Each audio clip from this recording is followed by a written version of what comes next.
Ravi de vous retrouver pour cette nouvelle émission. Bonjour chez vous, c'est votre rendez-vous quotidien avec l'actualité qui vous concerne. Nous sommes au plus près de vous avec nos partenaires de la presse quotidienne régionale, des télévisions locales et des Indés Radio.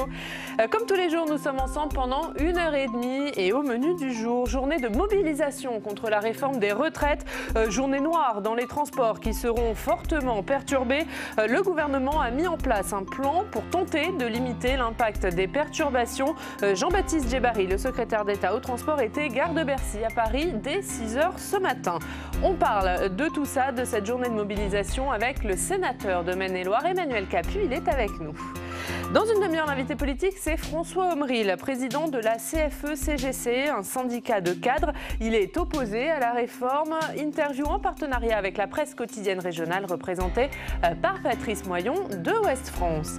Et puis toutes les semaines, vous le savez, nous nous rendons à votre rencontre dans un département. Cette semaine, nous sommes dans le Finistère pour parler de cette réforme des retraites. Aujourd'hui, nous allons voir comment les syndicats sur place se sont préparés à cette journée de mobilisation. Et puis enfin, le Club des territoires sera bien sûr lui aussi consacré à cette journée de mobilisation dans toute la France, dans de nombreux secteurs, dans de nombreuses villes. Va-t-on vivre une France à l'arrêt? On en débattra. Mais avant cela, voici les autres informations de ce jeudi 5 décembre. Christophe Castaner s'est rendu hier au cimetière juif de Wechthofen, près de Strasbourg. C'est là que 107 tombes ont été profanées, des croix gammées dessinées sur les tombes. Cette profanation, c'est la profanation de toute la République, a déclaré le ministre de l'Intérieur. Il a par ailleurs annoncé la création d'un office national de lutte contre la haine. La pétition contre la privatisation d'Aéroports de Paris franchit le million de signatures, un cap symbolique sur lequel les opposants à la privatisation misaient pour pousser Emmanuel Macron à organiser un référendum. Légalement, il faut 4,7 millions de signatures pour le déclencher. Les parlementaires à l'origine de la pétition demandent à être reçus par le président de la République. Et puis le Sénat poursuit l'examen du budget 2020. Hier, contre l'avis du gouvernement, les sénateurs ont voté la création d'un fonds d'aide de 10 millions d'euros pour aider les communes à entretenir les ponts. Les communes gèrent la moitié des 250 000 ponts français. 16 000 de ces ponts gérés par les communes sont en mauvais état et risquent de s'effondrer. Et on débute avec le sénateur du jour. Il est élu de Maine-et-Loire, siège dans le groupe Les Indépendants, République et Territoire. Bonjour Emmanuel Capus. Bonjour. Merci d'être avec nous ce matin. On va bien sûr parler de cette journée de mobilisation contre la réforme des retraites. Est-ce que l'exécutif joue gros aujourd'hui ? Je ne sais pas si l'exécutif joue gros. En revanche, effectivement, c'est une réforme importante pour le quinquennat. Je crois qu'aujourd'hui, tous les Français comprennent que le régime tel qu'il existe est un petit peu à bout de souffle et qu'il y a une réforme importante à mener. Emmanuel Macron l'avait dit pendant sa campagne, il ferait la réforme des retraites. Aujourd'hui, je pense que tous les Français savent qu'il faut réformer le régime. Donc, parce que alors, ils savent qu'il faut réformer le régime, mais ils ne font pas forcément confiance à Emmanuel Macron pour le réformer. Ils ne sont pas forcément pour cette réforme. Est-ce que vous pensez qu'il y a eu un problème de méthode, un problème de pédagogie, d'explication de la part du gouvernement ? Je ne sais pas s'il y a eu un problème de méthode d'explication. Moi, aujourd'hui, je ne comprends pas bien pourquoi les gens font grève, puisqu'on n'a pas encore, justement, la réforme. On ne sait pas exactement pourquoi les gens font grève. On ne sait pas encore quelle va être la réforme. Alors, on n'a pas le détail, mais on a quand même des pistes. On n'a pas le détail. Par point. On a des bribes d'éléments et on ne sait pas ce qui va être réellement proposé. On ne sait pas si ça va être une réforme systémique, uniquement le passage à un régime universel par points. Est-ce que ça va être une prolongation de la durée, ce qu'on appelle une réforme paramétrique? On ne sait pas encore. Donc, aujourd'hui, ça me paraît trop tôt pour faire grève, pour s'inquiéter. Ce qui est certain, effectivement, vous avez raison, c'est qu'il y a des inquiétudes. C'est normal. Tout le monde se sent concerné par la retraite et tout le monde est inquiet. Aujourd'hui, en tous les cas, lundi dernier, on a voté quand même un équilibre de 8 milliards d'euros d'impôts pour payer les régimes spéciaux. Je crois quand même pouvoir dire que la plupart des Français, aujourd'hui, ne comprennent plus pourquoi on paye par l'impôt le régime spécial de certaines catégories de fonctionnaires.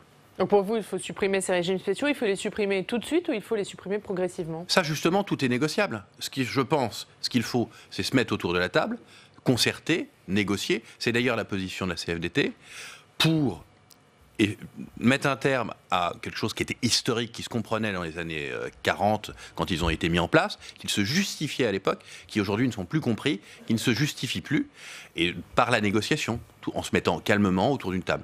Vous nous avez dit tout à l'heure, pour le moment, il y a une réforme systémique, peut-être qu'il y aura une réforme paramétrique. Emmanuel Macron, au début, quand il a présenté cette réforme, il a dit que ce serait une réforme systémique et justement que les paramètres, c'est-à-dire les pensions, la cotisation, l'âge, qui sont les 3 paramètres, ne seraient pas touchés. Vous n'excluez pas qu'il faille être touché à ces paramètres ?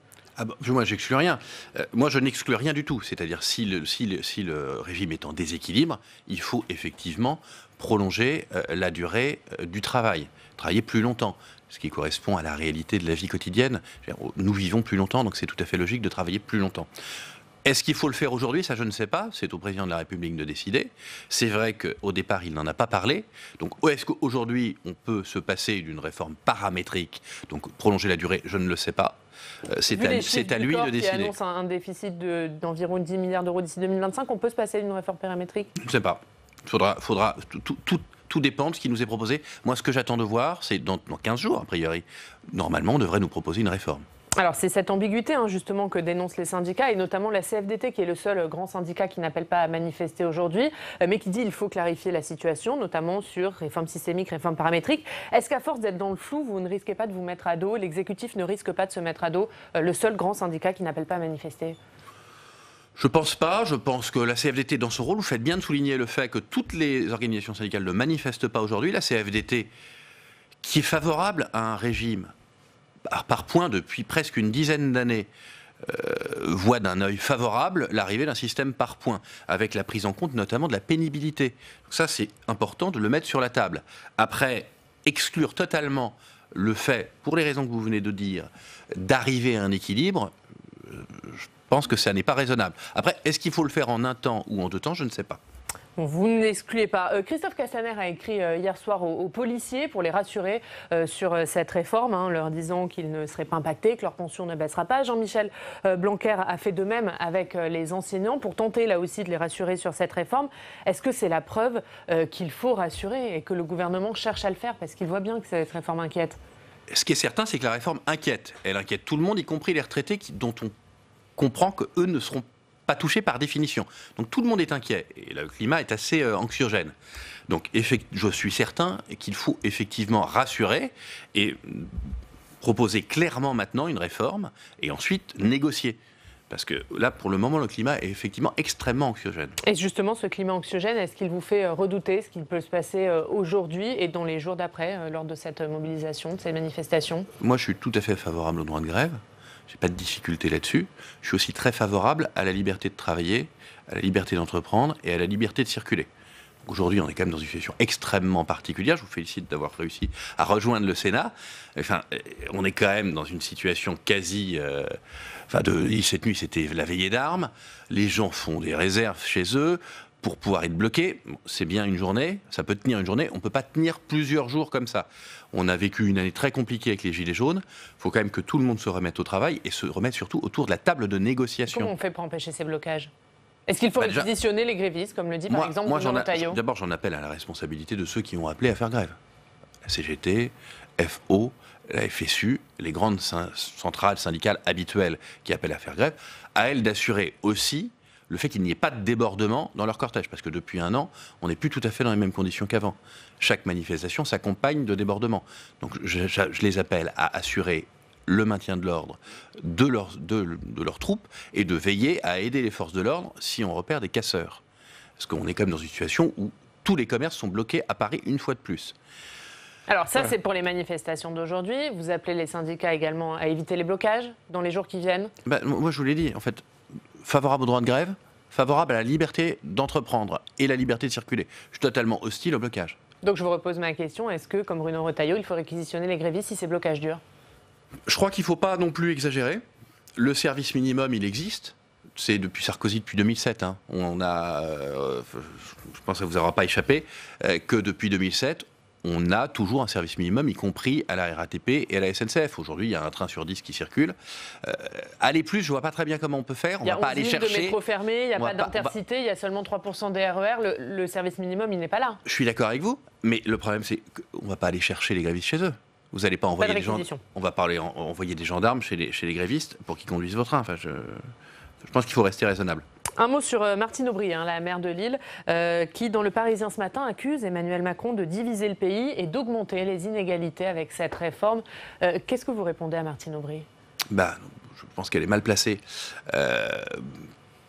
pour donner des jugements de valeur sur la situation du pays aujourd'hui, parce que si on est dans cette situation, c'est comme en grande partie à cause de la réforme, de 98 de la réduction du temps de travail.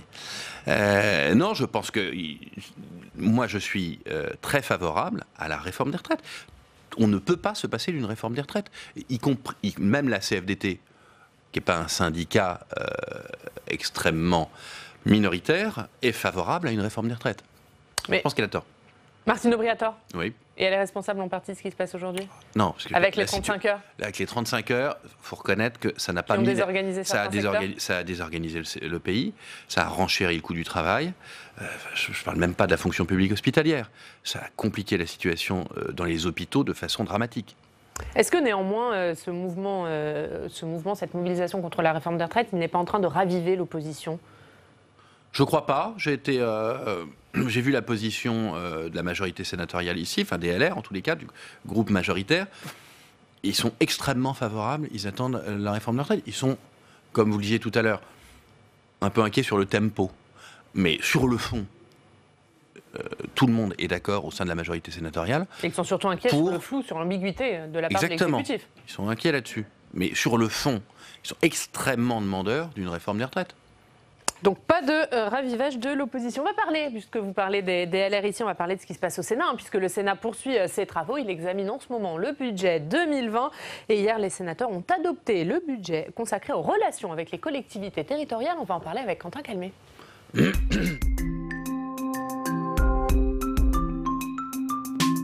Bonjour Quentin. Bonjour Ariane, bonjour Emmanuel Capu. Et donc, on le disait, le Sénat qui examine le budget 2020, ministère par ministère, mission par mission. Hier, il était question de la mission relations avec les collectivités territoriales. Voilà, la France est en train de s'arrêter tout doucement. Le Parlement, lui, continue son petit bonhomme de chemin. On est en plein examen du PLF depuis de nombreuses journées ici au Sénat. On a adopté tout ce qui est volet recettes. Maintenant, on examine ministère par ministère chaque budget. Et donc, hier, effectivement, c'était le budget des collectivités locales, le budget du ministère de Jacqueline Gourault, qui a donc été adopté, mais avec modification. En séance, on a parlé péréquation entre collectivités, on a parlé intercommunalité ou encore dotation globale de fonctionnement. Mais parmi tous ces sujets très pointus, il y avait un sujet d'actualité.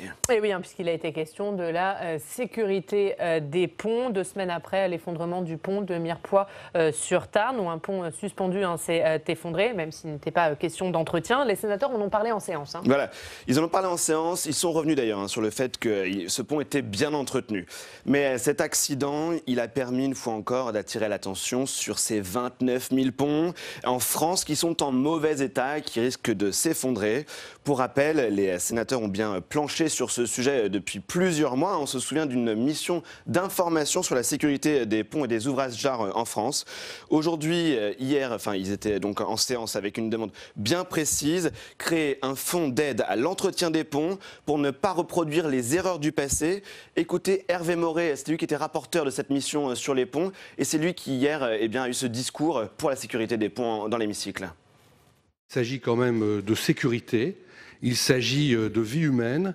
Et je crois qu'il ne faut pas attendre, comme on le fait trop souvent dans ce pays, qu'il y ait une catastrophe, comme cela a été le cas il y a 20 ans avec le tunnel du Mont-Blanc, où là, effectivement, on a créé un fonds. C'est d'ailleurs sur ce modèle-là qu'on propose de constituer ce fonds, sur le modèle de celui qui a été créé il y a 20 ans pour le tunnel du Mont-Blanc, à la suite de la catastrophe du tunnel du Mont-Blanc, et qui a permis la remise en état d'un certain nombre de tunnels. Donc il était question hier, on le comprend, en séance, de créer un fonds d'aide pour aider les communes à identifier les ponts en mauvais état et à effectuer si nécessaire les travaux sur ceux qui en ont besoin. Il faut le savoir que sur 250 000 ponts en France, 120 000 sont gérés par les communes qui n'ont souvent pas les moyens financiers ou techniques pour réaliser même les expertises sur ces ponts. Pour la ministre de la Cohésion des Territoires, Jacqueline Gourault, la création d'un tel fonds n'est pas nécessaire car d'autres mécanismes existent déjà ou sont déjà prévus. Elle a donc, avait un avis défavorable, mais le Sénat a bien adopté ce fonds qui va être alimenté à hauteur de 10 millions d'euros. Merci beaucoup Quentin, à tout à l'heure pour la revue de presse de Maine-et-Loire. On vous retrouve dans quelques minutes. Avant de parler du fond de cette mission collectivité territoriale, Quentin le rappelait, le Sénat siège aujourd'hui. Ce n'est pas le cas de l'Assemblée nationale, à la demande du groupe socialiste, puisque c'était une niche socialiste aujourd'hui. Est-ce que vous regrettez que l'Assemblée nationale ait décidé de ne pas siéger aujourd'hui, jour de grève ? Moi, je donne pas d'avis sur l'Assemblée nationale, qui est autonome, qui fait ce qu'elle veut. Je suis très content que le Sénat siège. Enfin, on ne va pas s'arrêter simplement parce qu'il y a une grève organisée par les principales centrales syndicales de ce pays. Donc nous, on est là, on s'organise. Je félicite tous les fonctionnaires qui ont réussi à venir au Sénat. C'est pas évident ce matin, mais je suis très content que le Sénat travaille. Alors, on va revenir sur le fond, sur cette mission en relation avec les collectivités territoriales. Il a donc été question des ponts, de ce fonds d'aide voté hier par les sénateurs pour aider les communes à entretenir les ponts. C'est une bonne mesure selon vous ? Je ne sais pas si on a besoin du fonds ou pas. Ce qui est certain, c'est que c'est un sujet sensible. Quentin l'a rappelé, il y a 120 000 ponts, c'est quand même très important. Souvent, ce sont des ponts qui ont été construits soit avant-guerre, soit au lendemain de la guerre. Les communes n'ont plus les mêmes moyens qu'à l'époque, de les entretenir, mais même en termes d'expertise, pour savoir ce qu'il faut faire. Ça me permet de rappeler quand même le rôle essentiel des élus locaux. Que ce soit les maires ou les présidents de conseils départementaux, c'est eux qui, au quotidien, sur le terrain, entretiennent les ponts, entretiennent la voirie. Et c'est extrêmement important de se rappeler qu'au plus près du terrain, il y a des gens qui décident et qui entretiennent. Donc s'il y a besoin de fonds complémentaires, j'y suis effectivement favorable. En tout état de cause, je pense aussi que ça met en lumière le fait qu'aujourd'hui, l'intercommunalité a un rôle essentiel, parce qu'elle a souvent plus de moyens d'expertise pour examiner les situations de tel ou tel pont. Mais la sécurité, faut que les Français le sachent, elle est mise en avant par des élus locaux, souvent bénévoles, qui sont au contact quotidien de leurs préoccupations. Plus largement sur ces collectivités territoriales, ce qui inquiète les élus, c'est la réforme de la taxe d'habitation. Le Sénat a repoussé d'un an la mise en œuvre de la réforme de la fiscalité locale qui vise à compenser cette réforme de la taxe d'habitation pour les collectivités. Est-ce que le Sénat a eu raison de temporiser ? Alors nous, le groupe des Indépendants, on n'a pas voté le report d'un an. Je pense que la taxe d'habitation, maintenant, tous les Français, enfin la réforme de la taxe d'habitation, tous les Français s'y sont habitués, ils l'attendent, ils le voient d'un bon œil, c'est moins d'impôts. De l'autre côté, c'est pour les communes. De l'autre côté, effectivement, le Sénat et le représentant des collectivités territoriales, nous sommes extrêmement sensibles au fait que les collectivités territoriales, les communes, les départements ne perdent pas de dotation. Aujourd'hui, ce qui est proposé, c'est une compensation à l'euro près, avec des coefficients correcteurs qui permettent de ne pas perdre d'argent. Mais vous pensez vraiment que les communes n'y perdront pas ? Je ne pense pas qu'il y ait besoin aujourd'hui de reporter. Je pense qu'il faut au contraire qu'on mette en place la réforme et qu'on passe à autre chose et qu'on assure l'autonomie financière des collectivités territoriales. Et elle est encore assurée aujourd'hui avec cette réforme ? Aujourd'hui, oui. Il n'y a pas de doute là-dessus. L'autre question, ce qui inquiète les élus locaux, c'est cette question de la décentralisation. Les élus locaux demandent plus de décentralisation. Jacqueline Gourault, la ministre, prépare une loi qui sera présentée au premier semestre 2020. Pour vous, jusqu'où doit aller cette décentralisation ? Je ne sais pas jusqu'où doit aller la décentralisation. Est-ce qu'il faut un grand acte, un nouveau souffle, comme le demandent les élus locaux ? Comme ça a été le cas sous Gaspard Defferre ou sous Jean-Pierre Raffarin. Est-ce qu'il faut aller jusque-là ? Je ne sais pas si on en est à ce stade-là. Moi, je pense, si vous voulez, on a déjà eu, les collectivités locales, elles ont déjà eu des réformes lourdes à supporter. Je pense à la loi NOTRe. Moi, je ne suis pas très favorable à un nouveau Big Bang des collectivités locales. Je pense qu'il faut les renforcer aujourd'hui. Tout modifier à nouveau, je ne suis pas sûr que les collectivités locales sur le terrain, ce soit ce qu'elles demandent aujourd'hui. Donc, plus de pouvoir, ça c'est certain. Tout modifier, tout recasser alors qu'on essaie... Et les moyens qui vont avec les compétences qui leur ont été décentralisées. Et les moyens qui vont avec les compétences, ça c'est certain. Mais honnêtement, les collectivités locales, elles ont perdu 11 milliards pendant le mandat de François Hollande. Les contrats de Cahors, qui limitent l'augmentation des dépenses, c'est quand même plutôt mieux que la baisse sèche des dépenses organisée par François Hollande préalablement. Allez, comme tous les jours, Emmanuel Capu, on va se rendre dans une rédaction locale aujourd'hui, direction Mulhouse. Retrouvez nos partenaires du journal L'Alsace. Bonjour Laurent Baudin, vous êtes éditorialiste à l'Alsace et vous allez nous parler de cette journée de mobilisation, journée qui sera suivie en Alsace. Oui, bien sûr, la grève à la une de l'Alsace ce matin avec un mouvement particulièrement suivi dans la région, également comme partout en France, mais particulièrement suivi dans l'éducation nationale et les transports. Pour aller vite, dans les transports, il y aura seulement 8 TER en Alsace aujourd'hui, c'est 1% environ du trafic habituel. Et pour les TGV, 2 allers-retours Strasbourg-Paris et un seul Mulhouse-Paris sont annoncés par la SNCF. Des vols ont d'ores et déjà été annulés dès hier soir à l'Euro-Airport de Bâle-Mulhouse. Dans l'éducation nationale aussi, et ça c'est plus inhabituel en Alsace, la grève sera massive. C'est pourquoi nous développons ce sujet sous la plume de Catherine Chanciner ce matin dans l'Alsace. Dans le seul département du Bas-Rhin, 75% des 450 écoles pourraient être fermées aujourd'hui. Une forte mobilisation qui a contraint les maires à anticiper et à organiser l'accueil des enfants dans le cadre du service minimum obligatoire. Vous avez dans votre journal, hein, dans le journal L'Alsace, il y a des points de vue de lecteurs. Laurent Baudin, vous avez recueilli des témoignages, vous avez recueilli des points de vue? Alors, on a effectivement des lecteurs, mais on a aussi interviewé le député LREM de Strasbourg, Thierry Michels, et le secrétaire général du syndicat CGT du Bas-Rhin, Jackie Wagner. Les deux hommes ont évidemment un point de vue fort différent sur ce projet gouvernemental. Le député de la majorité estime logiquement que la réforme est nécessaire pour consolider le système qui repose sur la solidarité intergénérationnelle et, dit-il, sortir du chacun pour soi, quand le responsable de la CGT conteste, lui, d'abord la mise en commun de régimes variés qui reflètent selon lui, de vraies différences entre les métiers. L'autre actualité en Alsace, hein, Laurent Baudin, c'est cette visite hier du ministre de l'Intérieur, Christophe Castaner, qui s'est rendu au cimetière juif de Westhofen, près de Strasbourg, où 107 tombes ont été profanées. En effet, Christophe Castaner devait venir en Alsace. Il a fait un détour par Westhofen pour exprimer la solidarité nationale et la détermination du gouvernement de lutter contre l'antisémitisme. Le ministre de l'Intérieur y a annoncé la création d'un office national de lutte contre la haine qui sera chargé de coordonner l'ensemble des enquêtes sur les actes antisémites, anti-musulmans et aussi anti-chrétiens. Mais à Westhofen, le ministre de l'Intérieur était accompagné de Jean-Louis Debré. Les arrière-grands-parents de l'ancien président du Conseil constitutionnel sont enterrés à Westhofen. Pour moi, l'Alsace a toujours été une terre de tolérance, de respect des autres, de liberté de croire ou de ne pas croire.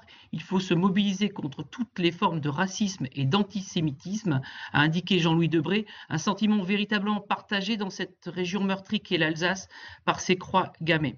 Dans l'Alsace aujourd'hui, nous rendons compte également de la visite de Christophe Castaner à Colmar et à Altkirch. Dans la cité colmarienne, le ministre de l'Intérieur s'est rendu au service d'accueil des étrangers à la préfecture pour faire le point sur les procédures et les délais de traitement des demandes d'asile.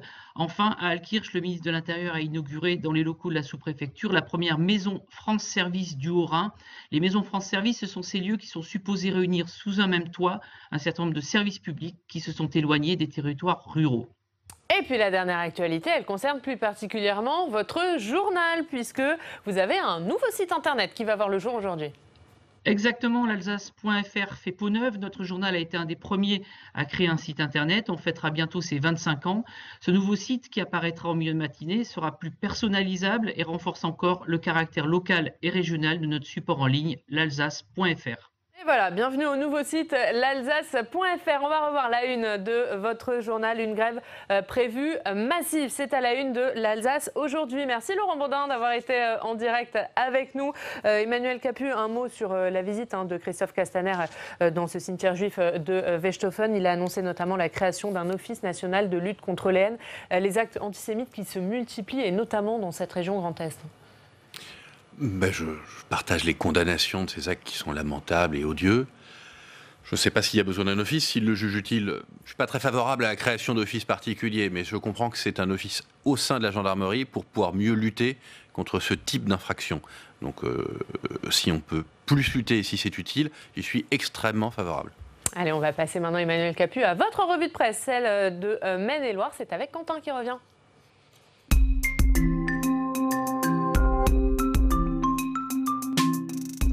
Et Quentin, on commence avec Ouest France. Voilà, on va voir la une de ce grand quotidien de votre région, Emmanuel Capu.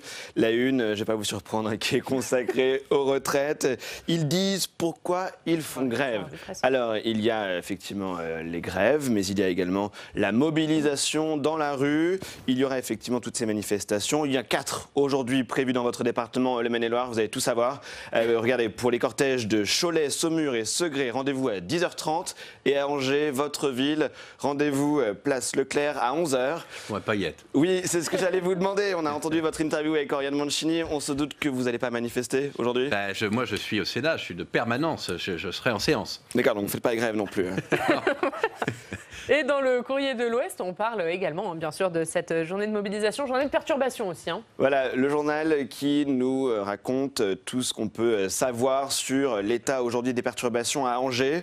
Le service bus et tram est assuré, nous dit le journal, qui cite le réseau Irigo, qui est votre réseau de mobilité à Angers. Il y aura bien des grévistes dans les rangs des chauffeurs en juin, mais leur nombre est limité, dit l'article. Notre organisation nous permet d'assurer tous les services, dit effectivement Irigo. En revanche, l'article conseille de décaler ou d'annuler vos voyages en train. Un TER sur 5, un TGV sur 10, c'est la prévision nationale reprise pour la région Pays de la Loire. Dernier secteur impacté, celui de l'école. Elles seront nombreuses, ces écoles, à être fermées. Une vingtaine pourraient être impactées à Angers, nous dit l'article. Et on enchaîne avec un mouvement social dont on a peu parlé, Quentin, jusqu'à aujourd'hui, et qui s'est déclenché à Angers et au Mans. Voilà, c'est un mouvement social qui est en train de faire tache d'huile, nous dit Presse Océan. Celui des policiers de nuit, on les appelle les nuiteux, ces policiers qui travaillent de nuit sur la voie publique. Leurs horaires, 21h50 jusqu'à 6h du matin. Ces policiers dénoncent leurs conditions de travail et les projets d'aménagement de leurs horaires. Ils pourraient commencer à 18h au lieu de 21h. Et donc, ils ne font pas grève, ils ne peuvent pas, ils font une grève du zèle. Partis d'Angers et du Mans, ce mouvement est en train de s'étendre à toute la France, à Nantes, à Saint-Nazaire et depuis le début de la semaine à Paris, à Montpellier. On suivra ce mouvement. Et bien sûr, on suivra tout ça. Dernier article, Quentin ? Oui, le dernier article qui est consacré au municipal dans votre commune. On a dit que vous étiez conseiller municipal à Angers. Donc sur Angers Info, on le voit, ces deux nouvelles colistières de l'actuel maire, qui est donc candidat aussi à sa réélection. Et donc vous êtes très proche, Christophe Béchu. Hélène Kruipennik vient de LREM et Corinne Bouchon, on la connaît car elle a été sénatrice écologiste lors de la précédente mandature. Donc ce sont deux nouvelles colistières sur la liste de Christophe Béchu. À lire sur Angers Info, leur profil, ce qu'elles entendent apporter à la campagne municipale. Et une question, du coup, est-ce que vous serez sur cette liste ? Alors c'est encore trop tôt pour vous le dire, puisque la liste ne sera connue, je pense, que courant janvier. On voit des noms qui émergent. Ce qui est certain, c'est que je suis actuellement conseiller municipal et que je suis tout à fait disponible pour continuer à aider le maire à la fois représenter la ville au niveau national et à être sur sa liste s'il me le demande. Mais il ne vous l'a pas demandé encore, Christophe Béchu ? Il faut faire de la place pour d'autres profils. C'est-à-dire ? Je ne serais pas étonné s'il me le demandait. Ah, ok. Bon. Donc, on imagine que vous serez sur sa liste. Merci beaucoup. Merci Emmanuel Capu d'avoir été avec nous ce matin et d'être venu, donc malgré cette grève. Dans 2 minutes, l'invité politique, c'est François Aubril, le président de la CFE-CGC, un syndicat de cadres. On parlera bien sûr de cette réforme des retraites, de cette journée de mobilisation. Mais d'abord, on va regarder ensemble un extrait de Hashtag, l'émission qui décrypte la com sur les réseaux sociaux. Cette semaine, Hélène Risser décrypte la campagne municipale, pas à Angers, mais à Paris. Emmanuel Capu, et Paris, une ville où l'élection se joue déjà beaucoup sur les réseaux sociaux. Et vous allez le voir, c'est une campagne qui s'inspire des méthodes américaines. On regarde.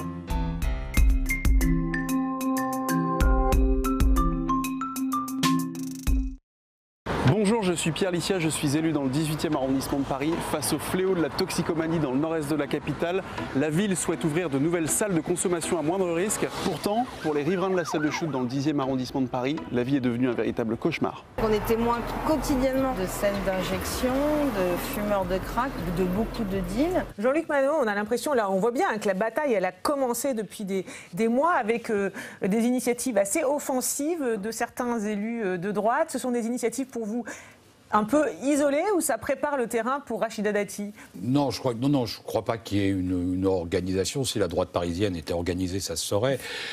Il y a ce qui est assez intéressant, je trouve là, c'est qu'on est dans une communication qui se rapproche dans l'image des pubs comparatives et des messages de campagne aux États-Unis. En France, on n'a pas le droit de faire un message publicitaire à la télévision, et en particulier une campagne négative contre le candidat, alors que c'est monnaie courante, que c'est quasiment un tiers des dépenses de spots publicitaires sont des publicités négatives. Et là, on a un peu ça. En gros, ils sont en train de faire le bilan d'Anne Hidalgo avec des images extrêmement dures, que ce soit les rats, les salles de l'environnement des salles de shoot, etc. Et donc, il y a cette évolution-là. Donc, il y a une tentative permanente, mais pas seulement pour les élus de droite, de manière générale, et des communicants dans une certaine mesure, de dépasser les contraintes que la loi française impose, et qui sont, c'est vrai, en France, extraordinairement strictes. Et là, effectivement, on n'est pas sous le coup de la loi parce qu'on décrit les conditions de vie des Parisiens. On n'est pas dans c'est ce qu'on cherche. Voilà, on n'est pas dans de la campagne négative, mais enfin, quoique, on comprend que ça l'est quand même. Alors, sur la réponse, Philippe Lenchener, de Anne Hidalgo, parce que là, pour le coup, c'est intéressant de voir que, dans certains cas, elle répond quand c'est les éboueurs, dans d'autres cas, elle fait répondre, et puis quand c'est la campagne négative, entre guillemets, telle que vous l'avez qualifiée, là, elle répond plus du tout. Là où elle a raison, c'est de faire ce que l'on appelle utiliser les influenceurs. C'est-à-dire que quand il y a un sujet, par exemple, qui est l'asthme, qui est la santé, la fermeture des berges, elle explique que, des grands pneumologues expliquent que pour l'asthme ou pour les maladies, c'est mieux. Là, elle cite un expert sur les rats. Et sur les rats, elle cite également un expert. Le problème, c'est que normalement, dans l'art, il faudrait que ce soit ces gens-là qui interviennent et qu'on ne les cite pas de façon à ce que ce soit plus intéressant.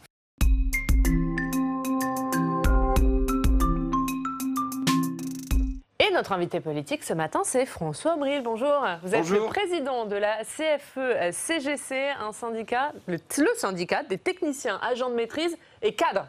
Merci, tout à fait. Voilà, c'est bien ça. Vous êtes avec nous pendant 20 minutes pour une interview en partenariat avec la presse quotidienne régionale représentée par Patrice Moyon de Ouest France. Bonjour Oriane. Bonjour Patrice. On va parler bien sûr de cette journée de mobilisation. François Aumriel, mobilisation contre la réforme des retraites, mobilisation à laquelle vous participez. À quoi vous allez mesurer la réussite de cette journée? Très bonne question. Alors, moi, c'est pas la première fois qu'on me la pose et je réponds toujours que je n'en attends rien de cette journée du 5 décembre. Pourquoi ? Parce que cette journée de rassemblement, de mobilisation n'est pas la première depuis des années. Et je crois que chacun a pu constater que le pouvoir, le gouvernement, sur les mouvements précédents, finalement, se réduisait à compter les points. Sans jamais considérer qu'il était nécessaire de prendre en compte la sincérité des gens qui se mobilisent, justement, dans ce style de mouvement. Donc je crois qu'il est important de n'attendre rien de précis de la journée du 5 décembre, sinon la symbolique. Alors, vous n'attendez rien de la part du gouvernement, mais on imagine que vous avez des espoirs pour les syndicats que vous représentez. Ce que je veux vous dire, c'est que je n'attends rien de précis en termes de volume de mobilisation. Je crois que le symbolique aujourd'hui est suffisamment forte. Ce que j'attends pour le coup du gouvernement, c'est qu'il reconsidère sa position, à savoir qu'il y a un profond, très fort désaccord avec son principe de réforme et la méthode qu'il emploie, ce que je crois est l'objet de notre entretien. Est-ce que ça veut dire que la mobilisation doit durer, que vous-même, à la CGC, vous inscrivez dans la durée pour ce mouvement ? Alors, très sincèrement, aujourd'hui, notre appel à rejoindre la manifestation au niveau confédéral, qui prend des formes différentes suivant les fédérations, est pour le 5 décembre. Notre option à nous, enfin vous savez, il y aura une intersyndicale dès demain matin à 9h chez Force Ouvrière. Nous allons évidemment apporter avec un mandat précis à aborder cette réunion-là.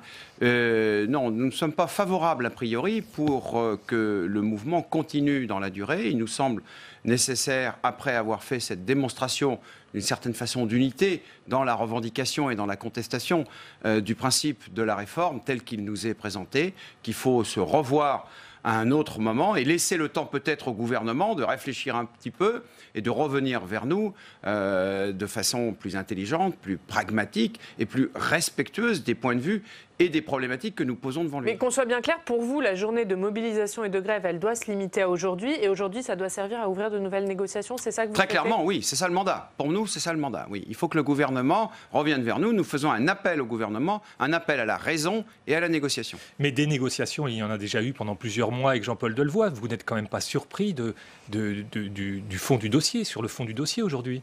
En fait, non, il n'y a pas eu de négociation. C'est un peu le problème d'ailleurs, c'est ce malentendu. Il y a eu des concertations. C'est le malentendu depuis 2 ans et demi. Vous savez, moi je viens de l'entreprise, nous on sait ce que c'est qu'une négociation. Dans une négociation, vous avez un texte au départ.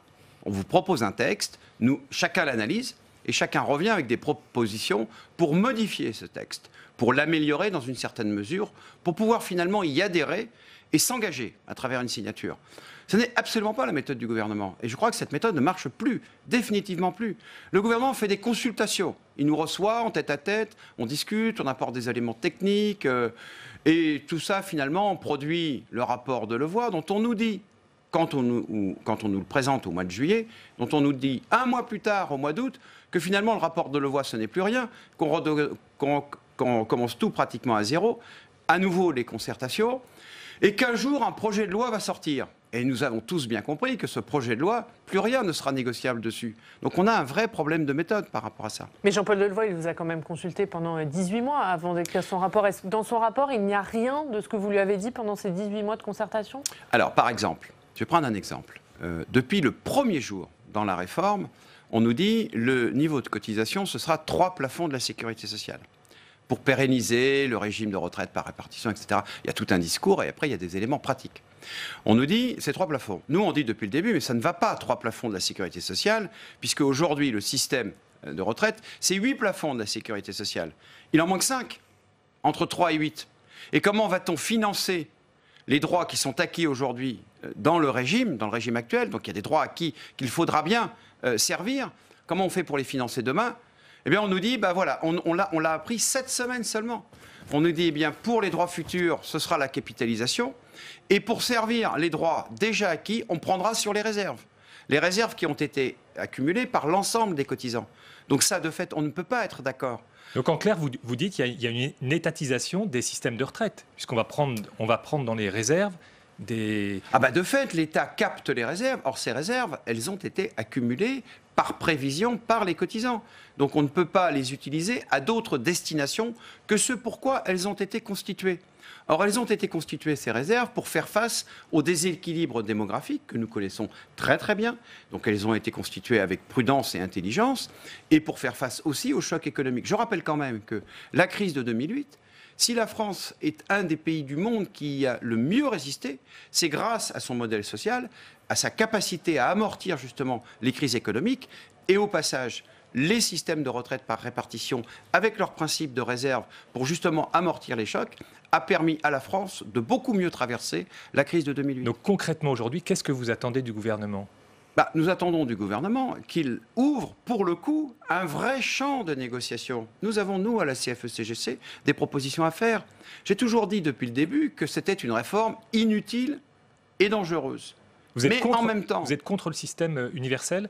Non, justement. Et en même temps, un système universel, aujourd'hui nous avons un système universel. L'État nous propose un système unique. Ça n'a strictement rien à voir. C'est un petit peu si dans un corps humain, on disait, écoutez, vous avez 400 muscles différents, nous allons mettre 400 fois le même muscle. Est-ce que vous pensez très sincèrement que le corps marcherait mieux ? Non, pas du tout. Si le système est complexe aujourd'hui, c'est qu'il intègre dans sa dimension historique toute la complexité nécessaire, justement, à considérer la complexité des différents métiers, des différentes filières économiques et des différentes carrières individuelles. Pour expliquer clairement votre point de vue, vous le dites, ça fait longtemps que vous le dites, cette réforme est inutile et dangereuse. Est-ce que vous pouvez nous expliquer pourquoi, concrètement ? Alors, elle est inutile parce qu'elle n'est pas justifiée pour des raisons économiques extérieures. Je rappelle que depuis 1993, les 5 grands trains de réforme qui ont eu lieu sur les régimes de retraite, ils ont été motivés par des crises économiques extérieures. Parce qu'en vérité, ce qu'on appelle les acteurs paramétriques des régimes, ils ont toujours été actionnés de façon suffisamment prévisionnelle, de façon à anticiper les crises démographiques. Dans un régime de retraite, il y a finalement 2 paramètres. Il y a les paramètres économiques et il y a les paramètres démographiques. Et les acteurs des régimes, ceux qui prennent des décisions par rapport aux paramètres des régimes, ils le font de façon concertée pour anticiper les paramètres démographiques que l'on peut prévoir. Mais vous dites qu'aujourd'hui, les paramètres démographiques, ils sont prévus, c'est-à-dire que le système de retraite tel qu'il est aujourd'hui, il s'adapte à l'allongement. Mais tout à fait, c'est écrit en toutes lettres dans le rapport du corps, celui du mois de novembre comme celui du mois de juin. C'est quand même la responsabilité, entre autres, des partenaires sociaux, que de justement les anticiper. Or ça, c'est possible, mais on ne peut pas anticiper les crises économiques. Les 5 réformes qui ont eu lieu, et notamment la dernière, dernière, la réforme Touraine, c'est pour répondre à des crises économiques venues de l'extérieur.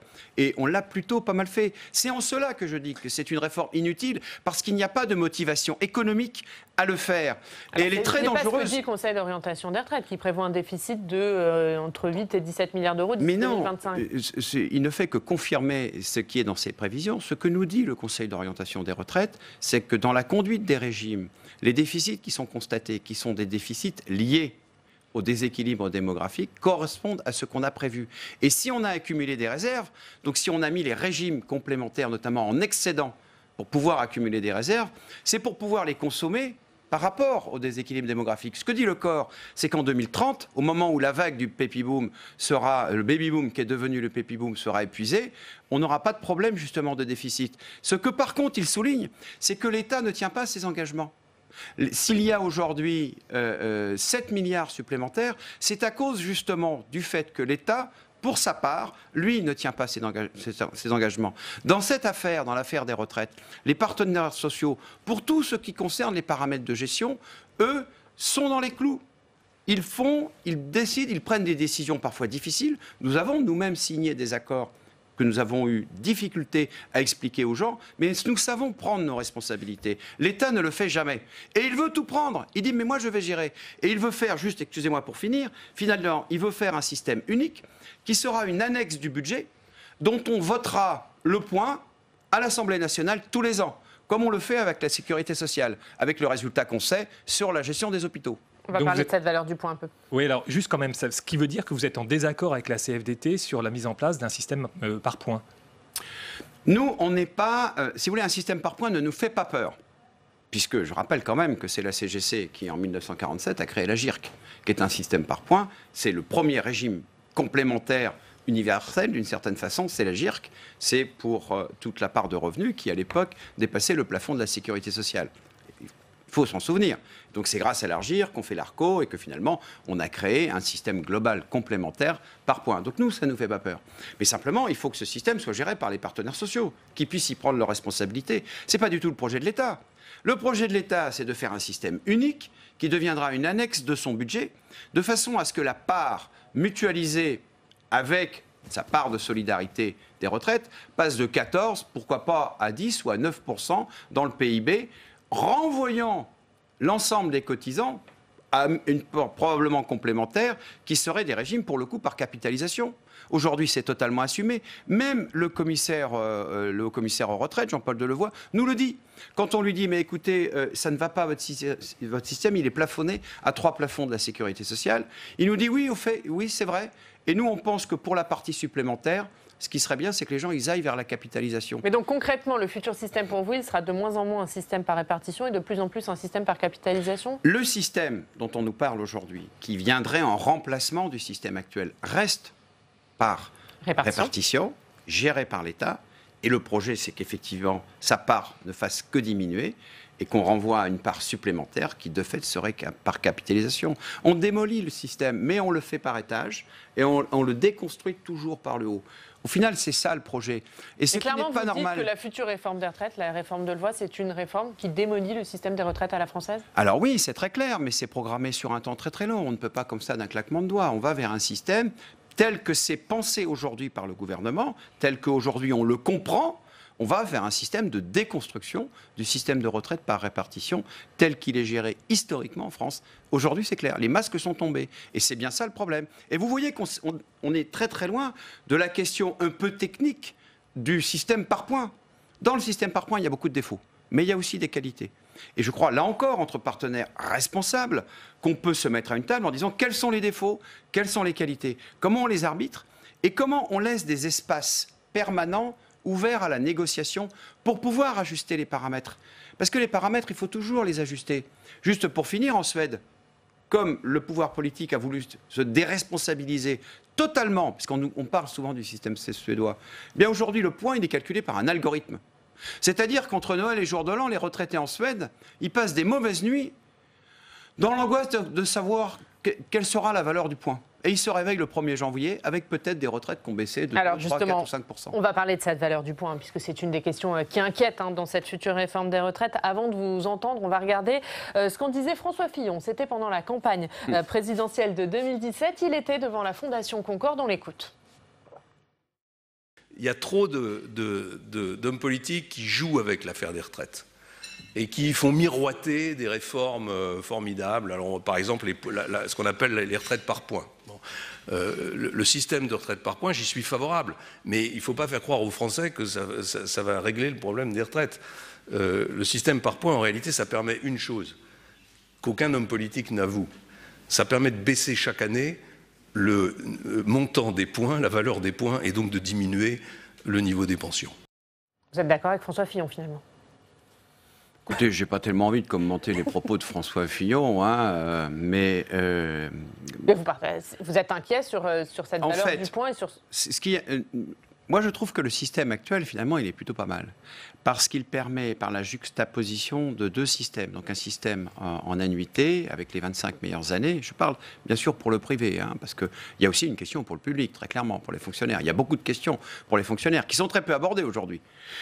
Et puis des retraites complémentaires qui sont par points. Et bien finalement, on respecte assez bien la diversité des carrières. Je vais prendre juste un exemple. Un cadre.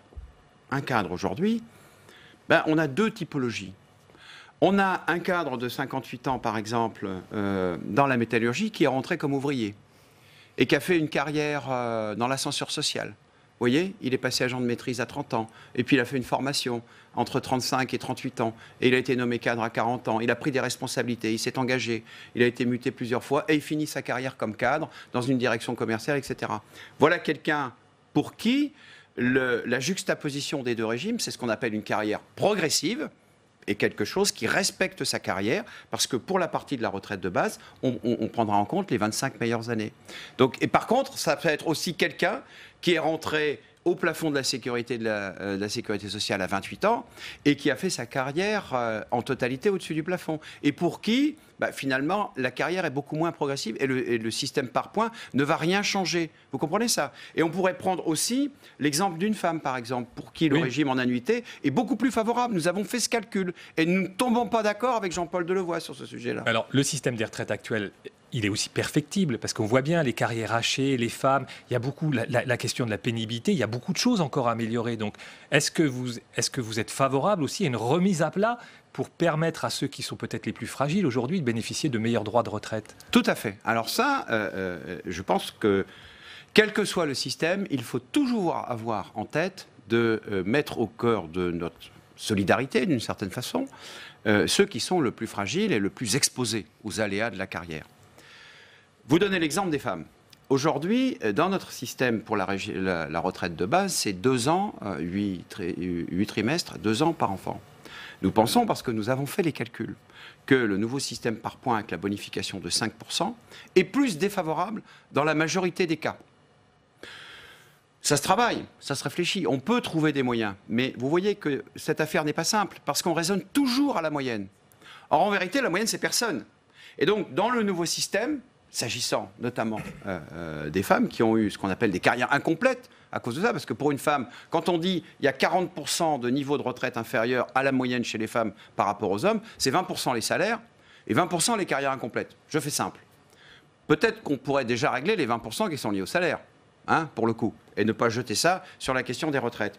Mais après, pour les 20% qui sont liés aux carrières incomplètes, eh bien sur ce sujet-là, vous avez peut-être 10% des femmes pour qui le nouveau système sera plus favorable et 90% pour lesquels il sera plus défavorable.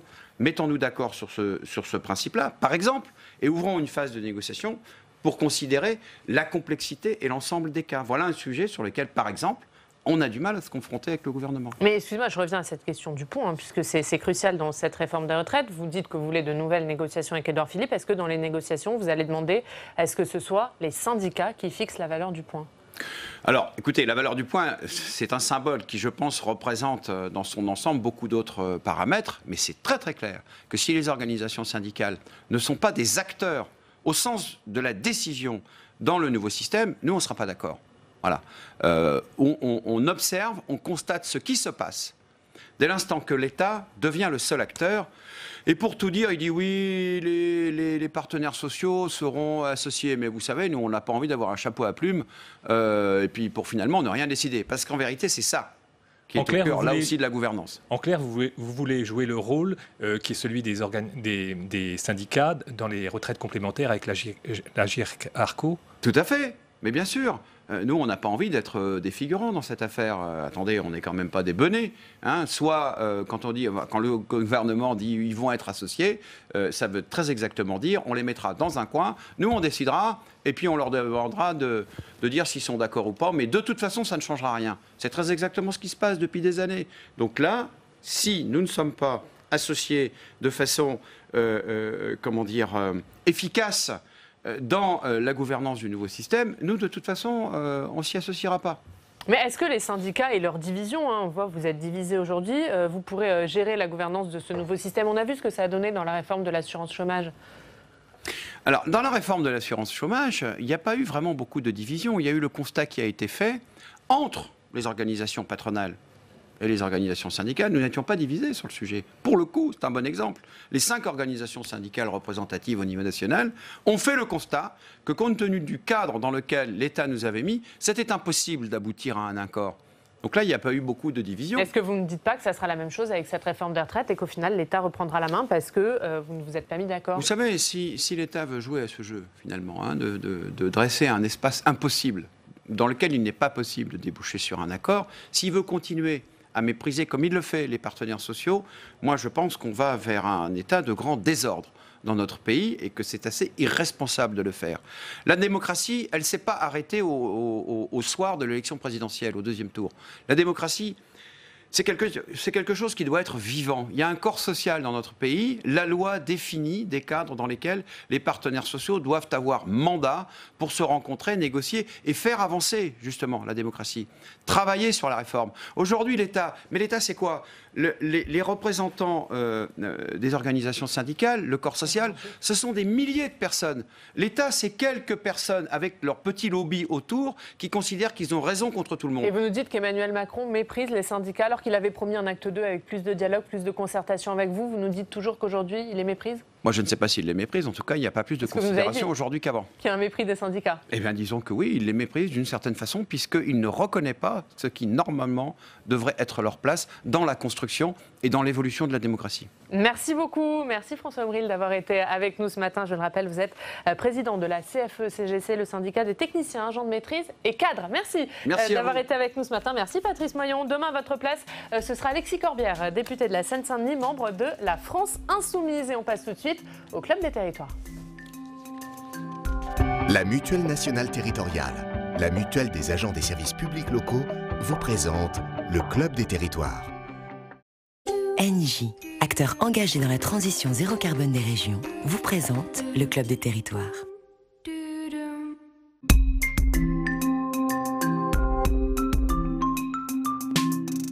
La presse quotidienne régionale et les télévisions locales vous présentent le Club des Territoires. Club des Territoires en partenariat avec la presse quotidienne régionale, les télévisions locales et les indés radios. Aujourd'hui avec la bande, nous parlerons bien sûr de cette journée de mobilisation contre la réforme des retraites dans plusieurs secteurs, dans plusieurs villes, des transports perturbés, des manifestations sur tout le territoire. Est-ce une journée où la France est à l'arrêt? La mobilisation peut-elle durer? On en débattra. Mais d'abord, c'est l'heure de notre reportage en région. Allez à votre rencontre parce que l'actualité, ça se passe chez vous. Toute la semaine, vous le savez, nous sommes dans le Finistère pour parler de cette réforme des retraites. Et là-bas aussi, les syndicats s'organisent pour cette journée. Béatrice Finzan et Alizé Boissin ont suivi les préparatifs. On regarde.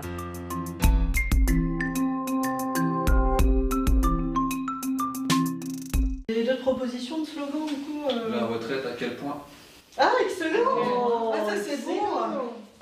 Ah, ça c'est excellent! Chaque mot compte et doit être le plus percutant possible. Nous sommes dans le local de l'UNSA avec des agents territoriaux de Brest. Dernier préparatif avant la mobilisation. L'humour, c'est la marque de fabrique du syndicat, même si tout le monde a peur. Pour les retraités, ça va? Ouais, c'est mieux. Le calcul sur l'ensemble de la carrière et non plus sur les 6 derniers mois travaillés. C'est ce qui inquiète le plus Daniel. Vous partez à la retraite en 2022. Vous pouvez nous expliquer un petit peu, là, dans le nouveau calcul, ce qui prévoit la réforme, ce qui vous inquiète? Oui, en fait, lorsque vous travaillez dans le public, vous savez que ce sont donc les 6 derniers mois qui vont être pris en compte, puisqu'en fait, votre carrière est très linéaire, c'est-à-dire vous commencez au plus bas. J'ai commencé pratiquement au SMIC il y a une trentaine d'années. Petit à petit, avec les concours, l'évolution de ma carrière, je suis arrivée à un certain niveau.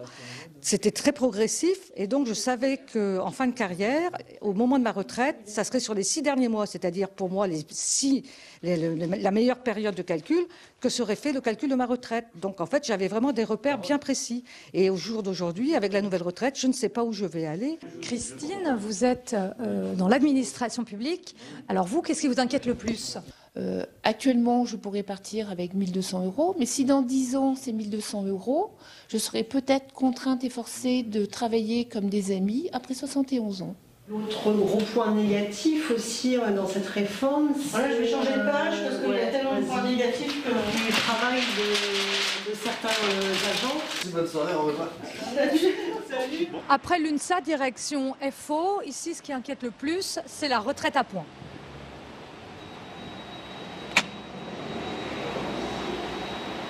Léna, vous êtes militante FO. Pour vous, cette réforme, elle est non négociable. Mais en particulier, c'est la retraite à points qui vous inquiète. Oui, tout à fait, puisque la retraite à points, ça va complètement contre la logique de retraite par répartition, c'est-à-dire les actifs payent des cotisations qui permettent de payer les retraites des retraités. Et ça, en fait, c'est complètement contre la logique de retraite à points, où chacun cotise ses points individuellement pour sa propre retraite, et où, en fait, c'est l'individualisation de la retraite. Et ça, nous, on est complètement contre. La retraite, c'est un droit collectif. Vous attendez quoi exactement de la mobilisation de demain ? Ce qu'on attend, c'est d'être très nombreux dans la rue, ça c'est sûr, et c'est aussi d'être très nombreux en grève et d'être très nombreux à bloquer l'économie.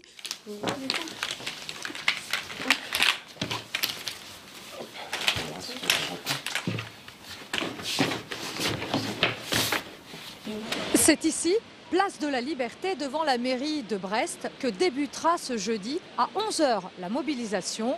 Retraités, actifs du secteur public ou employés du secteur privé, tous seront présents pour dire non à la réforme.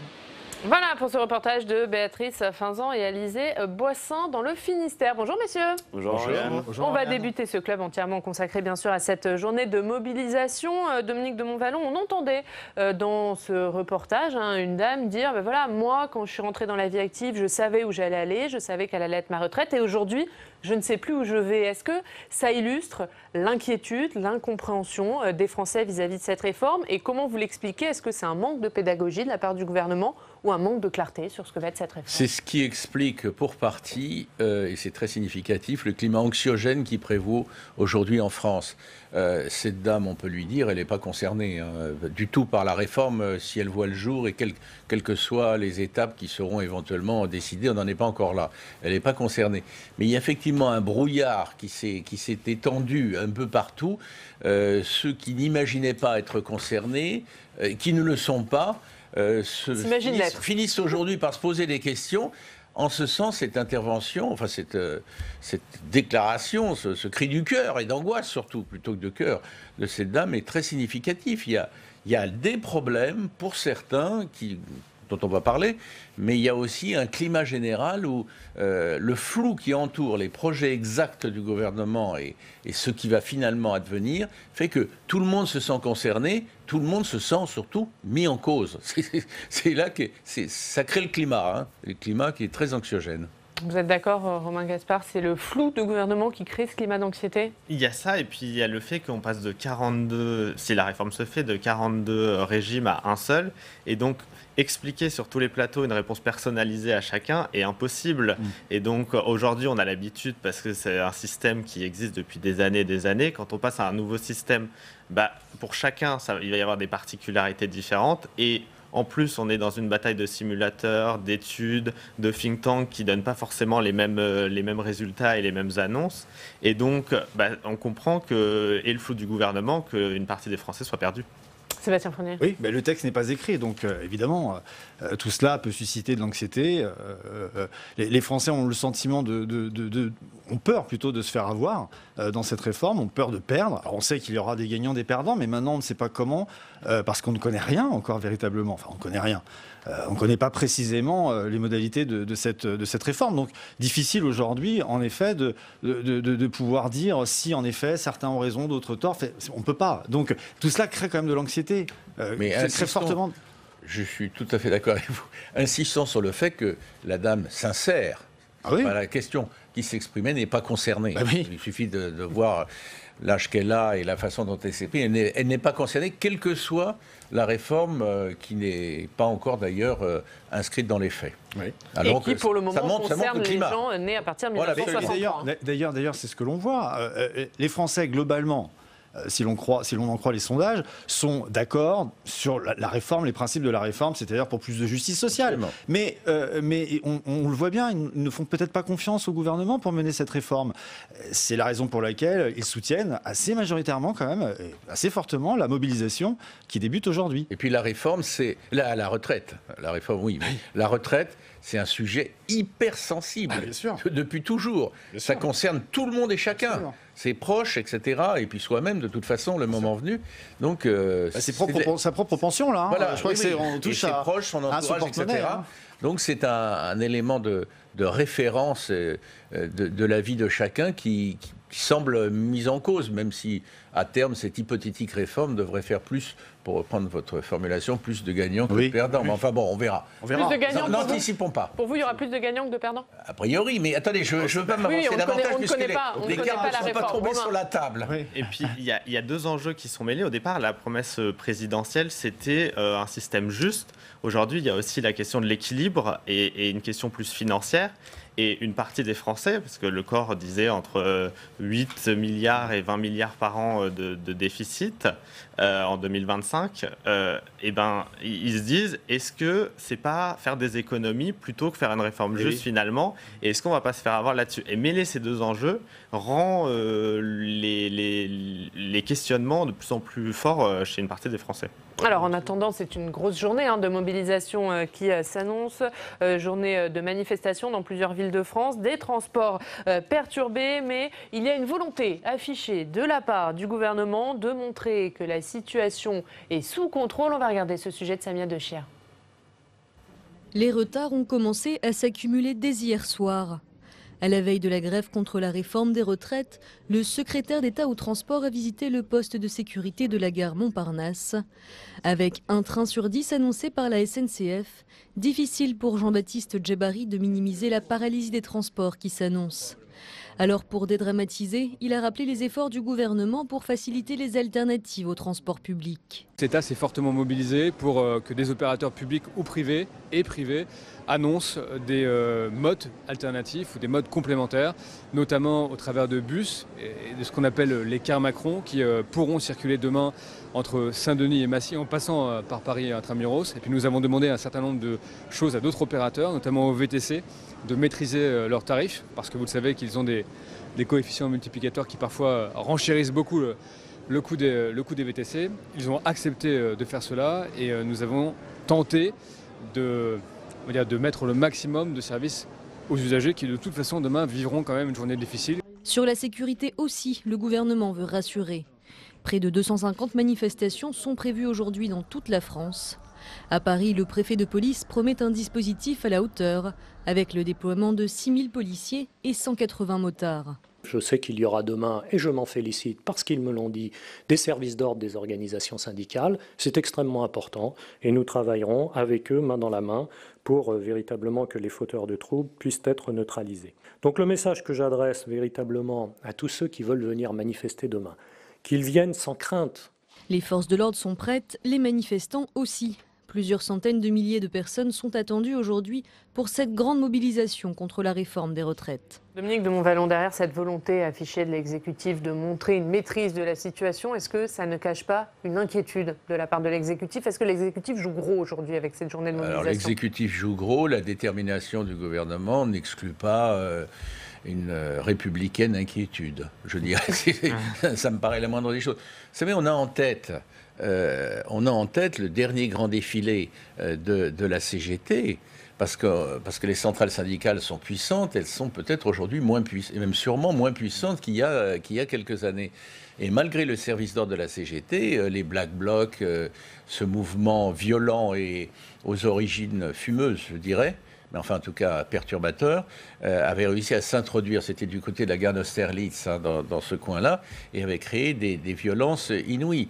Donc il y a le mouvement massif de grève, largement dopé par l'action à la RATP et à la SNCF surtout.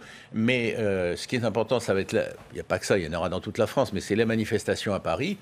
Il faut souhaiter que cette fois, dûment avertis et sur les marges aidés par la police, les Black Blocs n'aillent pas jouer les perturbateurs, parce que c'est un élément de complication s'ils s'introduisent dans le défilé et ils créent les violences dont ils sont capables et l'ont démontré. Ce serait grave et ça accroîtrait les problèmes qui existent déjà.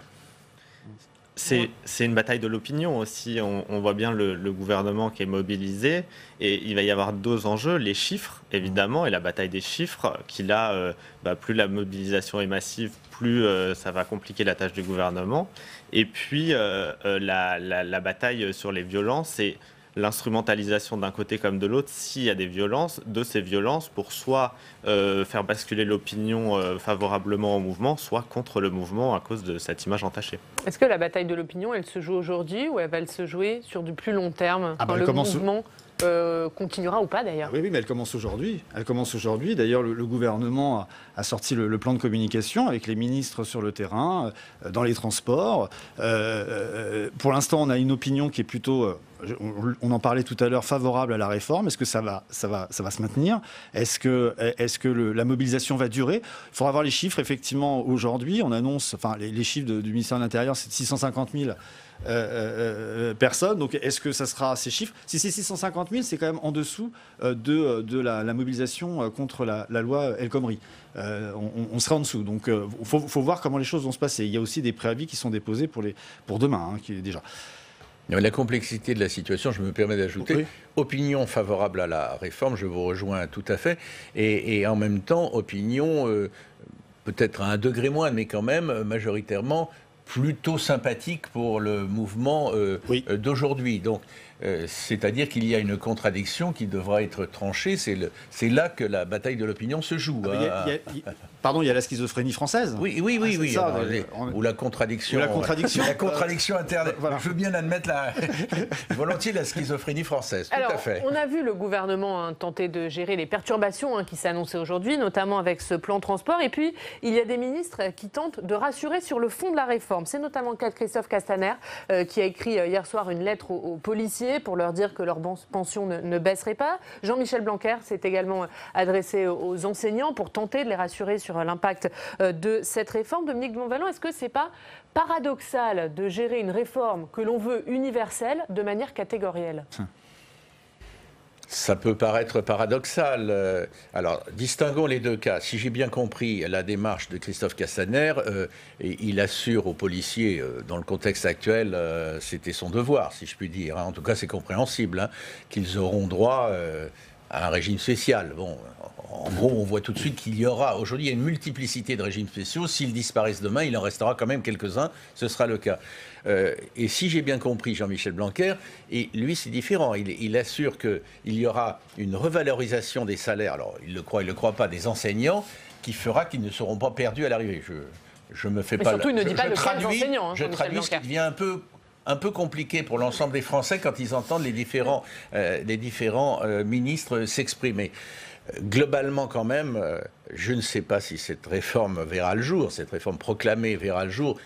À quel moment, avec quelles étapes et avec quelles exceptions, parce que c'est à ça que vous faites allusion, mais si elle voit le jour, ce sera quand même un grand changement, une grande réforme.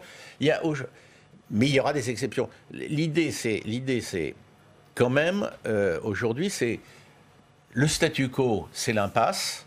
L'idée chez beaucoup de Français, le statu quo, c'est l'impasse. Et si on avait un système demain plus égalitaire, ce serait mieux. Bon, une fois qu'on a dit ces deux choses, on a dit quelque chose d'important et on n'a rien dit. Hein, parce qu'après, il faut... Non, mais c'est ça les deux proclamations. Bon, comment ça va, par quoi ça va se traduire et comment... C'est pas une mince affaire. Hein, c'est quand même... On se souvient que Juppé avait été obligé de faire volte-face. Hein, on a les images encore en 95. C'est une sacrée affaire. Il se joue la fin du quinquennat derrière cette affaire-là. Hein. C'est le baptême du feu, en tout cas pour Emmanuel Macron. Romain Gaspard, on a beaucoup parlé évidemment de la grève à la SNCF, de la grève à la RATP, mais vous qui suivez plus particulièrement l'actualité des collectivités, est-ce que la grève s'annonce massive dans la fonction publique territoriale ? Oui, si on prend les derniers chiffres des précédentes mobilisations depuis le début du quinquennat Macron, on est pour la fonction publique territoriale en dessous des 10% de grévistes. Là, à mon avis, on sera bien au-dessus. Après, combien, c'est à voir, mais ils sont largement mobilisés. Tous les syndicats, à de rares exceptions près, dans la fonction publique territoriale, ont appelé à la grève. Donc, c'est les crèches, c'est les écoles, c'est les cadres de la fonction publique territoriale. Et ça s'annonce massif. Et on va attendre les chiffres cet après-midi par Olivier Dussopt et le ministère pour voir précisément à quel niveau on se situe. Et on suivra tout ça, hein, on en parlera. Bien sûr, on va continuer à parler de cette journée de mobilisation. On parle du système de retraite français, mais on va voir qu'en est-il chez nos voisins européens et dans le monde. C'est avec Quentin Calmet.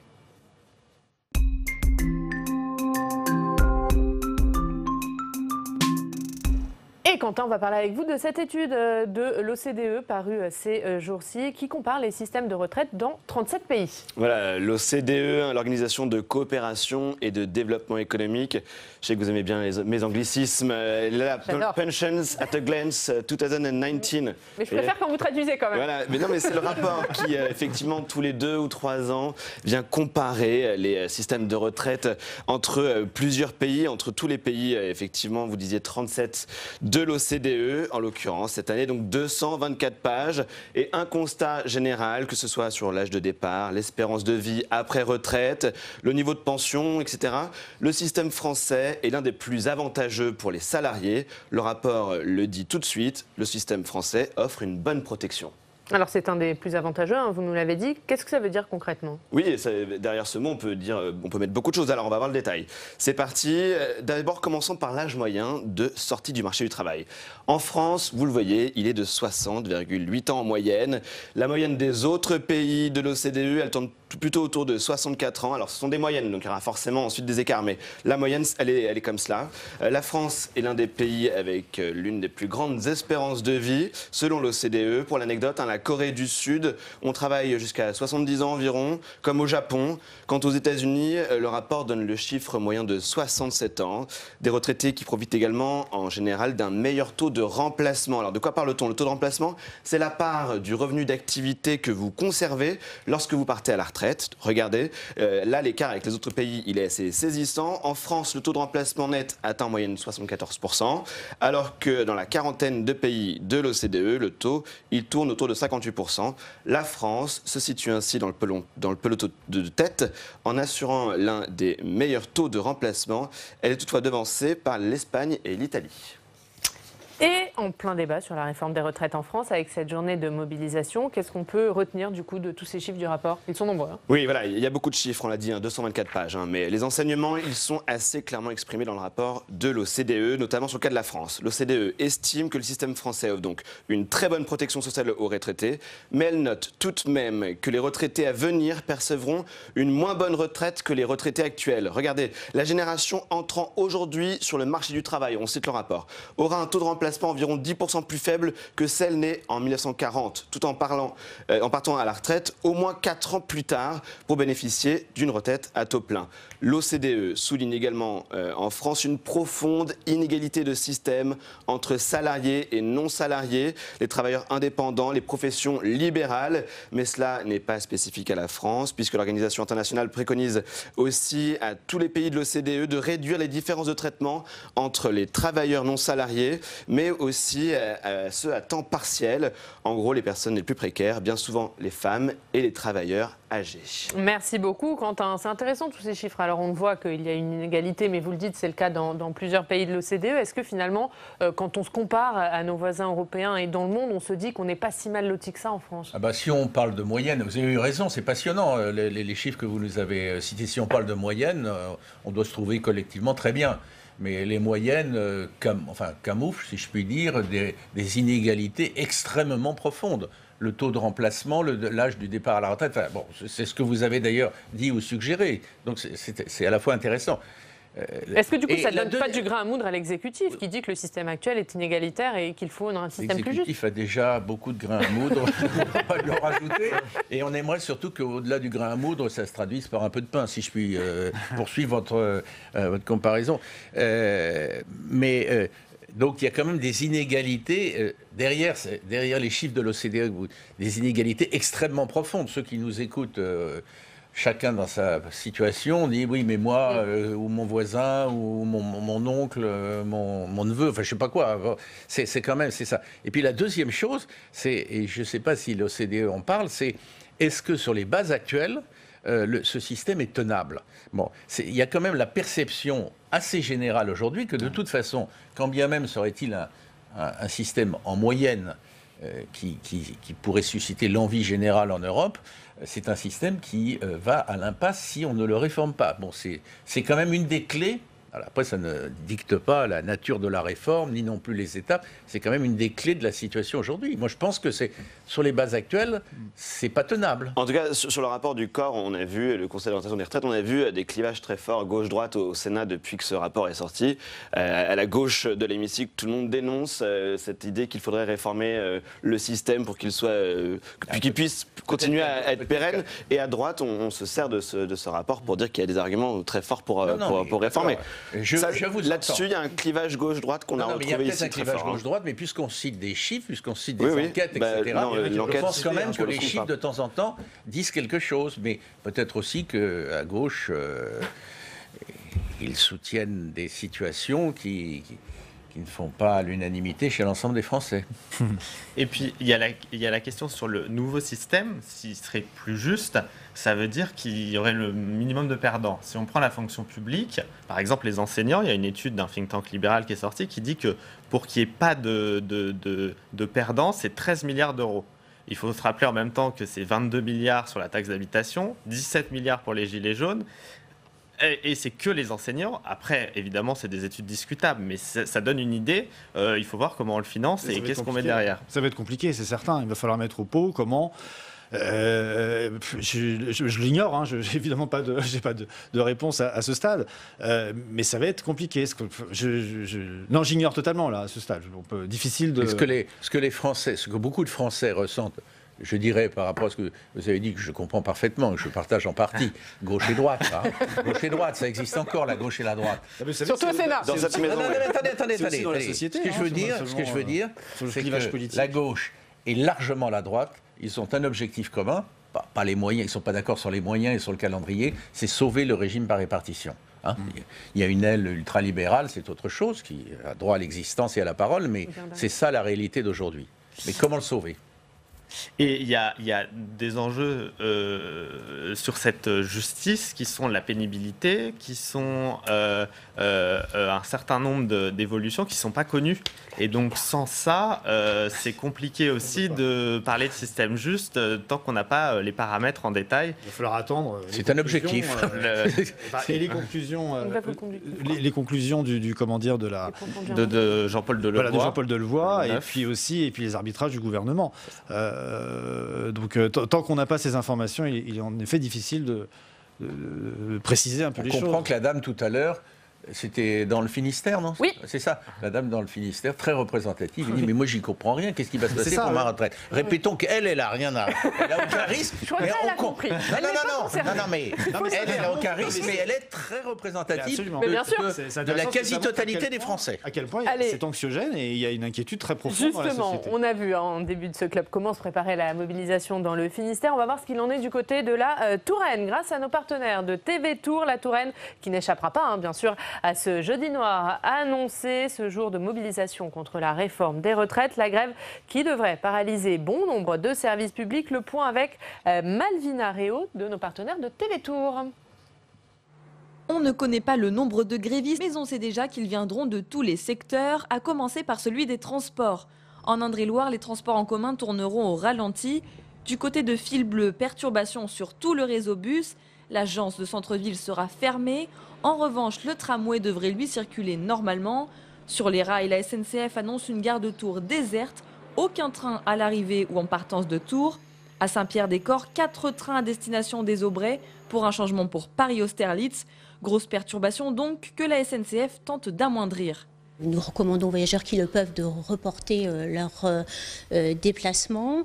Nous avons également mis en place un certain nombre de bus de substitution, une trentaine sur la région. Les policiers optent pour une fermeture symbolique du commissariat avec des opérations de filtrage à l'entrée. Opération 0 PV sur la voie publique. Les forces de l'ordre ne sortiront que sur appel et pour des cas d'urgence. Ils se mobilisent contre la suppression de 5 années de bonification qui complètent leur retraite. Le personnel hospitalier prendra place dans les rangs du cortège. Médecins et urgentistes infirmiers de toutes couleurs syndicales confondues se mobilisent pour 2 raisons. La réforme des retraites bien sûr, mais également pour la défense de l'hôpital public. Et à côté des blouses blanches défileront les robes noires. Pour les magistrats, jeudi sera un jour de justice morte, pas d'audience et renvoi de tous les dossiers pour s'opposer à la suppression de leur régime de retraite autonome. Enfin, les écoles aussi seront en grève. 49 établissements sur 58 seront impactés sur la commune de Tours. La mairie a mis en place un service d'accueil minimum. On peut leur proposer que le site de la Charpray qui est à Chambray-les-Tours et qui les oblige aussi à se rendre eux-mêmes là-bas par leurs propres moyens parce que les cars sont aussi en grève. Et à faire un pique-nique pour leurs enfants parce que la cantine ne pourra pas être assurée non plus. Attention, les inscriptions pour placer son enfant au centre de loisirs auront lieu auprès du service éducation de la ville de Tours. 300 enfants maximum pourront être accueillis.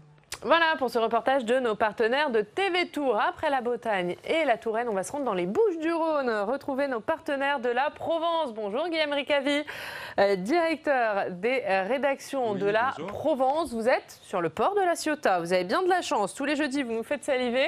Et on va parler évidemment avec vous de cette mobilisation, puisqu'elle s'annonce également forte dans les Bouches-du-Rhône à la une de la Provence aujourd'hui. Vous donnez la parole à des salariés qui expliquent les raisons de leur colère. Oui, effectivement, la Provence ouvre aujourd'hui ses 10 éditions sur une double page et on a fait le choix effectivement de donner la parole à des grévistes, leur demander quelles étaient effectivement les motivations pour descendre dans la rue aujourd'hui. Alors ils sont infirmiers, ils sont étudiants, ils sont avocats et également cheminots. C'est effectivement une des catégories professionnelles les plus mobilisées visiblement chez nous à Marseille. D'ailleurs, les cheminots sont réunis ce matin en gare Saint-Charles à un rassemblement est prévu à 10h. Et puis on donne la parole aussi à des salariés du secteur de la pétrochimie et de la chimie. C'est un secteur très actif sur le pourtour de l'étang de Berre, pas très loin de Marseille. Et eux aussi sont très mobilisés pour cette journée. Souvent, ce sont les mêmes revendications qui reviennent. L'envie d'un système plus égalitaire et surtout la crainte de pensions très diminuées dans les prochaines années. C'est ces explications avec leurs mots que nous donnons ce matin dans le journal. Voilà, et c'est donc à lire dans la Provence ce matin, réforme des retraites, les raisons de leur colère. Il y a un autre sujet, cette fois pas en une, mais en dernière page.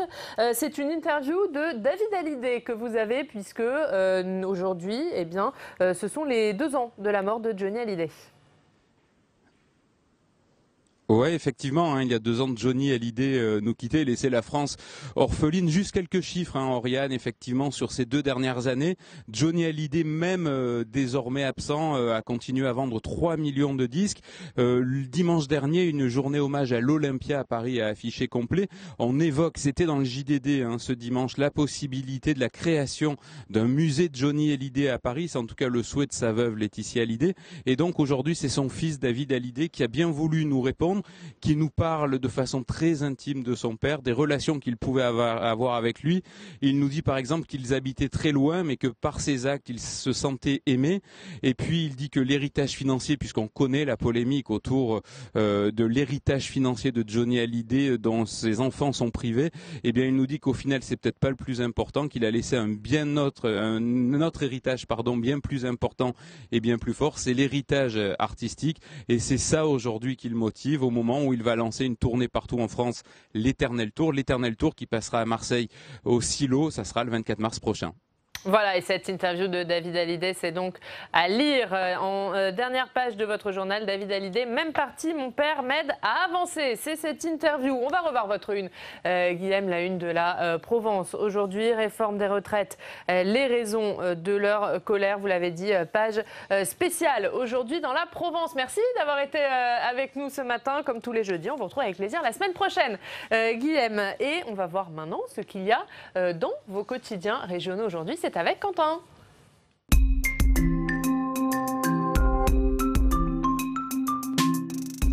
Quentin, revue de presse spéciale aujourd'hui, puisque vos quotidiens régionaux sont à l'unisson. Oui, c'est ça. On vient de voir la une de la Provence, qui était très bien sûr sur cette mobilisation, ces grèves contre la réforme des retraites. On va pas se mentir, là, tous les quotidiens qu'on a pu rassembler titrent sur cette journée, ce jeudi noir, comme par exemple l'Est républicain, retraite le jeudi noir, à lire dans le journal. Les retraites, mais pas que. Regardez, il y a aussi la manif de toutes les colères avec la mobilisation des syndicats et des gilets jaunes, nous raconte l'Est républicain. Et après l'Est républicain, le jeudi noir fait la une de la Voix du Nord. Oui, mais avec un point d'interrogation. Première grosse journée de mobilisation contre la réforme des retraites aujourd'hui. Le gouvernement devra-t-il revoir ses plans, s'interroge la Voix du Nord. Ce jeudi 5 décembre s'annonce tendu. Le Nord-Pas-de-Calais entre paralysie et mobilisation, nous raconte le journal. Et avec tous les chiffres de la mobilisation dans les transports, dans les écoles, ce qu'on avait en tout cas au moment de la publication du journal. Et une question, y aura-t-il des gilets jaunes dans les cortèges? Et quid des lycéens, s'interroge le journal. Réforme des retraites, l'épreuve de force, c'est à la une de la Nouvelle République. Voilà, on continue le Tour de France avec tous ces titres de la presse quotidienne régionale qui sont donc tous consacrés à cette mobilisation. Aujourd'hui, cette photo de la gare Montparnasse hier, où on voit des usagers qui attendaient les premières perturbations, nous dit la légende de la photo. On les voit, effectivement, les transports, ça va être l'une des choses qu'on a le plus scruté aujourd'hui. À la une de la presse de la Manche. Pour quelles raisons sont-ils en colère? C'est à peu près la même une que la Provence qu'on évoquait tout à l'heure. Vous voyez ces manifestants qui se préparaient hier avec cette question. Donc, l'article nous parle des nombreuses branches professionnelles où la réforme des retraites provoque un mécontentement. Les commerçants, c'est à la une de Presse Océan. C'est un peu différent, effectivement, à la une de Presse Océan. Les commerçants craignent la manifestation à Nantes. Transport perturbé, grand défilé interprofessionnel, risque de heurts et de casse. Les commerçants du centre s'organisent pour supporter un jeudi noir, nous dit l'article. Et Quentin, on connaît votre amour des accents régionaux, des langues régionales. Vous allez nous le prouver avec la une du Courrier Picard. J'en suis incapable. Mais si, allez-y. Touché régime, en grève. Je ne sais pas s'il y a des Picards parmi vous. Qui parle de Picard? Mais effectivement, c'est assez original. Aujourd'hui, on voit tous les titres et les sous-titres du Courrier Picard qui sont dans le langage en Picard. Mais donc, non, le titre, le vrai, c'est en français classique. Il est dans la deuxième une. Effectivement, grève à plein régime. La contestation de la réforme des retraites va s'exprimer aujourd'hui, donc également à la une du Courrier Picard. Vous voulez pas réessayer le Picard pour voir? Bon, la prochaine fois, on attend que le Courrier Picard fasse une nouvelle une en Picard. Merci beaucoup, Quentin. On va voir vos unes, messieurs. La une de la Gazette des communes. Romain Gaspard, ces acteurs locaux qui n'ont pas coupé le cordon avec l'État. C'est à la une de votre journal cette semaine. C'est tous ces acteurs locaux qui parlent de décentralisation en permanence et qui, dès qu'il y a un problème, appellent à l'aide de l'État et misent sur l'État pour trouver des solutions. C'est le paradoxe français. Et dans la Gazette des communes cette semaine, un bilan du Congrès des maires, également Emmanuel Macron et l'Association des maires de France enterrent la hache de guerre. Oui, c'est le résumé des grands axes et en particulier le moment fort, c'était la motion commune des associations d'élus contre la réforme fiscale de la fiscalité locale du gouvernement. À la une d'Objectif Métropole de France, Sébastien, quel avenir pour les centres commerciaux? Oui, nous avons enquêté dans les territoires sur des projets de grands centres commerciaux qui à la fois propose du loisir, évidemment du commerce. Ces projets sont actuellement pour les grands centres commerciaux arrêtés. Emmanuel Macron d'ailleurs a donné le coup de grâce pour le projet Europa City. Alors entre les promoteurs, les investisseurs, les élus bien entendu, et puis les associations environnementales qui ne veulent plus d'artificialisation des sols, eh bien nous avons enquêté et nous constatons qu'en effet il y a un peu un changement de mentalité qui s'opère. Et on en parlera plus longuement vendredi prochain, dans 8 jours. Ce sera l'un des thèmes du Club des territoires, puisque ça concerne bien évidemment les territoires. Merci messieurs d'avoir été avec nous. Une dernière information avant de se quitter. Philippe Martinez, secrétaire général de la CGT, qui dit que la grève sera reconductible dans plusieurs secteurs, dont les transports. C'est certain. Déclaration chez nos confrères de BFM TV. On se retrouve demain, un Club des territoires spécial, puisqu'on fera le bilan de cette mobilisation dans toute la France grâce à nos partenaires des télés locales et de la presse quotidienne régionale. On sera en direct de plusieurs villes de France pour faire un point sur cette mobilisation dans toute la France aujourd'hui. Et puis l'invité politique demain, ce sera Alexis Corbière, député de la Seine-Saint-Denis, membre de la France Insoumise. On vous attend demain. On vous souhaite une très bonne journée. La presse quotidienne régionale et les télévisions locales vous ont présenté le Club des territoires.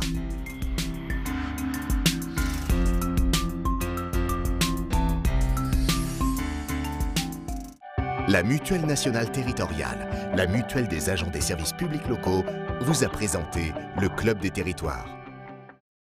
Engie, acteur engagé dans la transition zéro carbone des régions, vous a présenté le Club des territoires.